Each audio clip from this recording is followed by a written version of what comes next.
people don't want to police themselves. A mystery remains.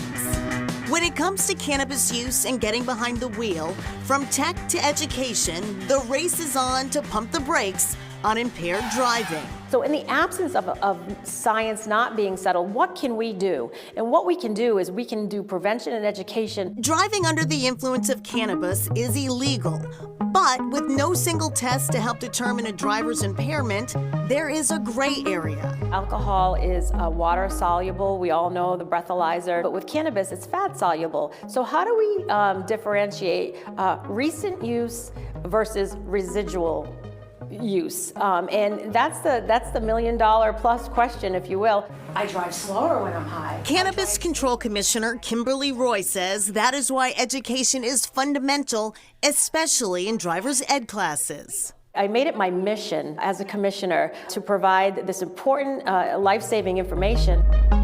The commission found a partner in AAA Northeast. We're going to shift gears and talk about the blunt truth about marijuana and driving. The goal with the Shifting Gears program is both to educate as well as remove misconceptions when it comes to driving under the influence of cannabis. So we hear folks say that when they're high, they are more focused, and so they're more careful when they drive. AAA spokesman Mark Shieldrop invited us into a driver's ed class at Worcester Technical High School. It's impaired driving no matter what, whether it's alcohol or it's marijuana. Where they learn things like, the top picture is your brain looking out the front and where you concentrate in the front of the car. And yet when you're high, this is the space that you see. It's all dropped down, or almost like you're a racehorse with blinders on, not being able to see where you're going. All in hopes of reducing the number of impaired crashes on Massachusetts roadways. What we're finding is that cannabis is the most commonly occurring substance in the blood of fatally injured drivers. So oftentimes we see combinations of alcohol and cannabis occurring at the same time. In a recent survey, 95% of respondents considered driving after drinking alcohol enough to be over the legal limit to be very or extremely dangerous. Only 69% assessed the same level of danger for driving within an hour of using cannabis. Education may help. Marijuana can affect the way you think as well as your actions, and that alcohol isn't the only problem for drivers. But what about testing for impairment before a driver gets behind the wheel of a car? Well, there's an app for that. They haven't come up with a way to accurately measure impairment from cannabis, and we have that solution. I thought I could create a tool that would measure impairment from cannabis, and I did. And the Druid app was born. Druid stands for Driving Under the Influence of Drugs. Founder and Chief Science Officer Michael Milburn saw a need. I didn't create Druid to bust stone drivers. I wanted to stop them from getting in the car in the first place. So how does the app work? I identified the main behaviors, capacities that are important for driving that get impaired by cannabis and alcohol. So reaction time, hand-eye coordination, balance. I just designed tools to measure those different capacities. The test on the Druid app takes about 1 minute.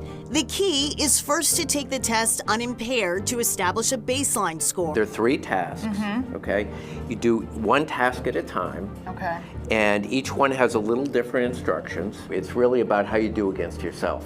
Milburn and Chris Bensley, Chief Operating Officer of Impairment Sciences, the company that owns Druid, say there is no good or bad score. It's about how much drivers vary from their baseline. See a circle, tap where you saw it.